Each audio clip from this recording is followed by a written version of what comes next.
Lagi sih Kak. Oh masih ada event lagi, Masih ada tapi event sudah lagi. direncanakan nih untuk menikah? Insya Allah, karena kan Insya Allah. niat baik saya kan itu sih. Untuk ibadah Iya, ya. benar-benar. Oke. Ada pertanyaan dari netizen, coba kita baca. Berikut ini, Kak Suryo, aku juga termasuk difabel dan dengan keadaan ini aku suka nggak pede kalau nyari pasangan katanya. Ada tips dari kamu nggak sih buat aku katanya? Gimana?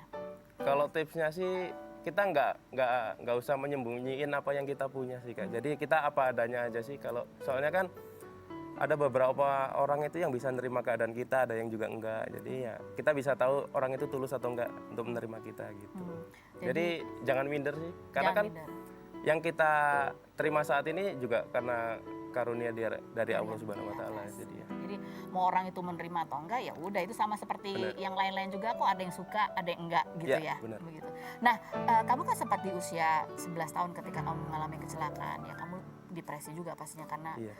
keterbatasan aktivitas dari yang biasanya. Siapa yang membuat kamu bisa bangkit termotivasi lagi untuk menjadi atlet bulu tangkis? Ayah saya Kak. Apa kata-katanya yang kamu ingat banget? Beliau selalu bilang, meskipun kamu kondisinya berubah 180 derajat, yang dulunya umum, normal, sekarang seperti ini, pasti ada jalannya. Pasti Allah juga memikirkan karunia buat kamu, mungkin di jalan lain. Cuman kan pada saat itu saya juga nggak tahu kalau ada olahraga disabilitas Kak. Jadi pada tahun 2008, Ketua Umum NPC itu telepon saya, Bapak saya itu. Kamu mau nggak ke Solo, nanti saya bina. Karena saya adalah Ketua Umum untuk organisasi olahraga disabilitas gitu. Dan saya bilang ke ayah saya belum bisa untuk ninggalin keluarga. Pada saat itu juga ibu saya masih sakit Kak, sakit kelenjar getah bening, jadi saya belum bisa ninggalin keluarga. Jadi kamu masih fokus untuk keluarga dulu. Masih fokus, terus juga masih stay di rumah karena mental saya masih down gitu. Sampai akhirnya ya, Sampai akhirnya saya memutuskan kembali untuk ke lapangan dan berusaha lagi kembali dari nol lagi dengan kondisi saya seperti ini. Dan alhamdulillah sampai sekarang masih bisa berprestasi. berprestasi Gitu. luar biasa. Luar Dan biasa. masih akan insya Allah ya terus bisa Insya Allah berprestasi. masih akan terus. Jadi yang sempat yang membuat kamu drop salah satunya adalah karena kamu belum melihat bahwa ada kok kesempatan buat kamu untuk tetap Benar. bisa berprestasi di Benar, bidang Kak, olahraga. benar. Gitu. Lanjut pertanyaan berikutnya. Kak Suryo mau nanya, semenjak menyandang status disabilitas, perubahan apa yang paling susah untuk disesuaikan?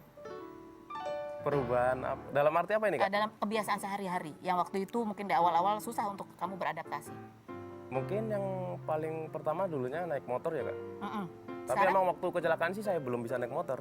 Kayak itu. Jadi Trauma nggak sih kamu? Kan kecelakaannya di motor. trauma pasti. Tapi ya pelan-pelan sih, karena kan mau nggak mau juga harus membiasakan diri Kak. Oke, Nah, jadi sekarang kamu naik kalau motor? kemana-mana naik tangan satu, Oke. nyetir juga tangan satu. Jadi ya setidaknya kalau nggak dicoba kita nggak akan tahu kita bisa atau nggak gitu. Lanjut berikutnya.